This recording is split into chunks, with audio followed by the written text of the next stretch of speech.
வணக்கம் நேர்களே. ஐரோப்பிய செய்திகளின் மதிய நேர செய்திகள். முதலில் தலைப்புச் செய்திகள். சிட்னி தாக்குதலில் உயிரிழந்த இளம் பிரெஞ்சு குடிமகன். சுவிஸ் உணவகத்தில் வெடித்த மோதல், 7 பேர் காயம். ஜெர்மனியில் கிறிஸ்துமஸ் சந்தையில் தாக்குதலுக்கு திட்டமிட்ட 5 பேர் கைது. உக்ரைன் போரில் திடீர் திருப்பம், நேட்டோ கனவை கைவிடுகிறோம், உக்ரைனிய ஜனாதிபதி அறிவிப்பு. ஆஸ்திரேலியா தாக்குதல் எதிரொலி, பிரித்தானிய யூத வழிபாட்டு தலங்களுக்கு பாதுகாப்பு அதிகரிப்பு. பெலாரஸ் அமெரிக்கா மத்தியஸ்தம், 123 கைதிகள் விடுவிப்பு. கேட்விக் விமான நிலையத்தில் பயணிகளை இறக்கிவிடும் கட்டணம் 10 பவுண்டாக உயர்வு. ஸ்பெயின் வாடகை உயர்வு, 2026 குத்தகைதாரர்களின் புதிய உரிமைகள் தொடர்பான விரிவான செய்திகள். சிட்னி தாக்குதலில் உயிரிழந்த இளம் பிரெஞ்சு குடிமகன்.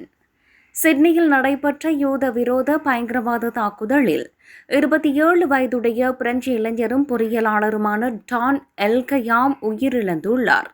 சுமார் 1 வருடத்திற்கு முன்பு ஆஸ்திரேலியாவுக்கு குடிபெயர்ந்திருந்த அவர் ஹனுக்கா பண்டிகையின் முதல் நாளில் போண்டி கடற்கரை அருகே நடைபெற்ற வெளிப்புற யூத விழாவில் கலந்து கொண்டிருந்த போது இந்த தாக்குதல் நிகழ்ந்துள்ளது.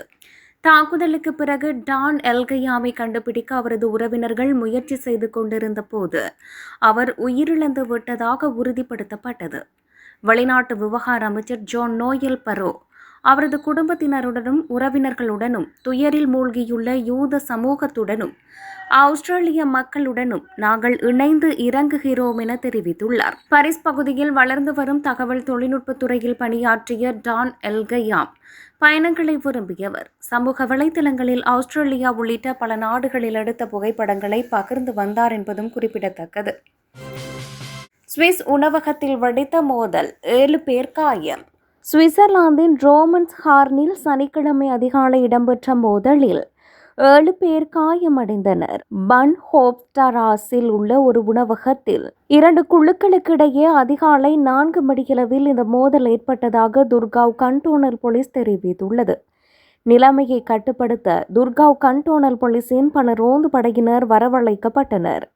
வடக்கு மசிடோனியாவைச் சேர்ந்த 41 வயதுடைய 2 ஆண்களும் 43 வயதுடைய ஒரு ஆணும் காயங்களுக்கு உள்ளாகிய நிலையில் ஆம்புலன்ஸ் மூலம் மருத்துவமனைக்கு கொண்டு செல்லப்பட்டனர். 54 வயதுடைய ஒரு கொசோவரான், 35 வயதுடைய ஒரு அல்பேனிய பெண் மற்றும் 27 வயதுடைய 2 சுவிஸ் ஆண்கள் சிறிய காயங்களுக்கு உள்ளாகினர். அவர்களுக்கு சம்பவ இடத்திலேயே சிகிச்சை அளிக்கப்பட்டது. சம்பந்தப்பட்ட மற்ற 2 நபர்களான 52 வயதுடைய ஒரு சுவிஸ் ஆண் மற்றும் 48 வயதுடைய ஒரு வடக்கு மசிடோனியா ஆண் காயமின்றி தப்பினர் என போலீசார் தெரிவித்துள்ளனர். ஜெர்மனியில் கிறிஸ்துமஸ் சந்தையில் தாக்குதலுக்கு திட்டமிட்ட 5 பேர் கைது. ஜெர்மனியில் கிறிஸ்துமஸ் சந்தைக்குள் வாகனத்தை செலுத்தி மக்களை கொல்ல திட்டமிட்ட சந்தேகத்தின் பேரில் 5 பேர் கைது செய்யப்பட்டுள்ளனர். அவர்களில் ஒருவர் எகிப்தியர் எனவும் 3 மொரோக்கோவைச் சேர்ந்தவர்கள் என்றும் இன்னொருவர் சிரியாவைச் சேர்ந்தவர் எனவும் தெரிவிக்கப்பட்டுள்ளது. அவர்கள் தெற்கு ஜெர்மனியின் பவேரியா மாநிலத்தில் தாக்குதல் நடத்த திட்டமிட்டதாக தெரிகிறது. எனினும் எந்த கிறிஸ்துமஸ் சந்தையில் தாக்குதல் நடத்த அவர்கள் திட்டமிட்டார்கள் என்பதை அதிகாரிகள் வெளியிடவில்லை. ஜெர்மனியின் கிறிஸ்துமஸ் சந்தைகளில் இதற்கு முன் தாக்குதல்கள் நடந்துள்ளன. 2024 டிசம்பரில் மெக்டபர்க் நகரின் சந்தைக்குள் ஒருவர் காரை ஓட்டிச் சென்று 6 பேரை கொன்றார். 2016ஆம் ஆண்டு தலைநகர் பெர்லினில் கிறிஸ்துமஸ் சந்தையில் இருந்த கூட்டத்தினர் மீது ஒருவர் கனரக வாகனத்தை மோதியமை குறிப்பிடத்தக்கது. உக்ரைன் போரில் திடீர் திருப்பம், நேட்டோ கனவை கைவிடுகிறோம், உக்ரைனிய ஜனாதிபதி அறிவிப்பு. உக்ரைனிய ஜனாதிபதி வோலோடிமிர் செலன்ஸ்கி நேட்டோ இராணுவ கூட்டணியில் சேரும் கனவை கைவிடுவதாக அறிவித்திருக்கிறார்.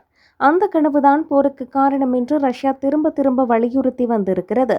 ஜெர்மனிய தலைநகர் பெர்லினில் அமெரிக்க ஜனாதிபதி டொனால்ட் ட்ரம்பின் சிறப்பு தூதர் ஸ்டீவ் விட்காஃபுடன் பேச்சை தொடங்குவதற்கு முன் செலன்ஸ்கி பேசினார்.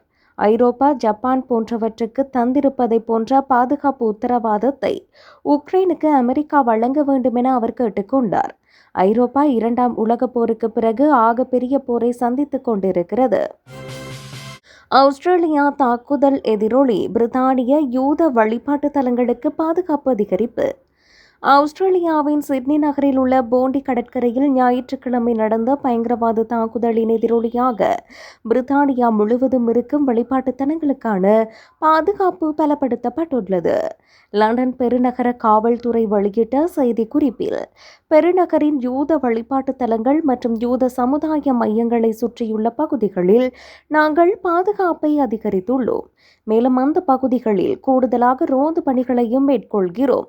வரும் நாட்களில் நடைபெறும் ஹனுக்கா பண்டிகை கொண்டாட்டங்களின் பாதுகாப்பை உறுதிப்படுத்த யூத சமூகத்தினருடனாக இணைந்து செயல்பட்டு வருகிறோம். அதே நேரம் பொது நிகழ்வுகளிலும் மற்ற இடங்களிலும் மக்கள் தொடர்ந்து எச்சரிக்கையாக இருக்க வேண்டும் என கேட்டுக் கொள்ளப்பட்டுள்ளது.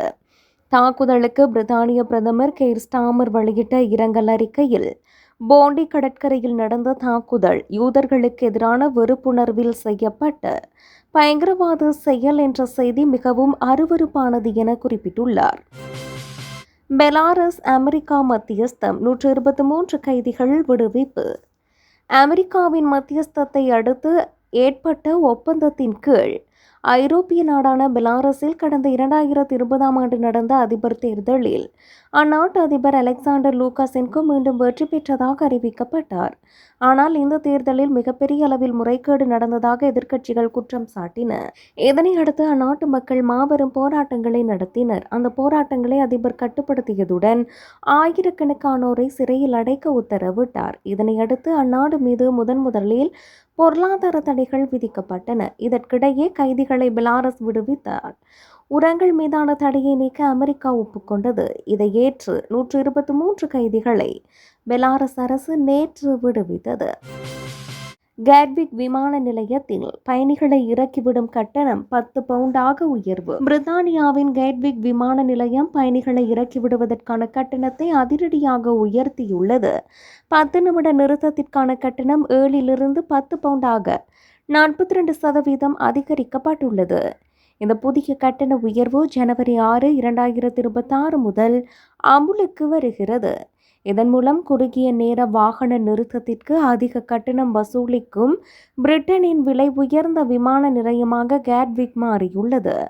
விமான நிலையத்தின் போக்குவரத்து நெரிசலை குறைப்பதையும் பொது போக்குவரத்தை ஊக்குவிப்பதையும் நோக்கமாக கொண்டு இந்த கட்டண உயர்வு அறிவிக்கப்பட்டுள்ளது. எனினும் இந்த உயர்வுக்கு வாகன ஓட்டிகள் மற்றும் பயணிகள் தரப்பிலிருந்து கடும் எதிர்ப்புகள் கிளம்பியுள்ளன. ஸ்பெயின் வாடகை உயர்வு 2026 குத்தகைதாரர்களின் புதிய உரிமைகள். ஸ்பெயினில் 2026ஆம் ஆண்டில் பல்லாயிரக்கணக்கான வீடுகளின் வாடகை ஒப்பந்தங்கள் புதுப்பிக்கப்பட உள்ளன.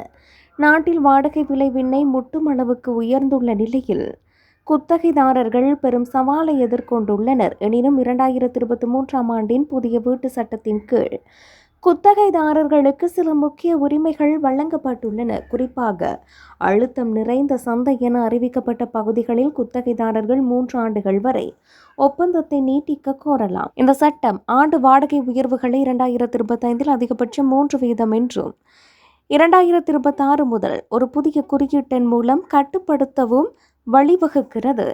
எனவே பல குத்தகைதாரர்கள் சட்ட வரம்புகளை மீறும் அதிகப்படியான வாடகை உயர்வுகளை ஏற்க மறுக்கும் உரிமை பெற்றிருக்கிறார்கள்.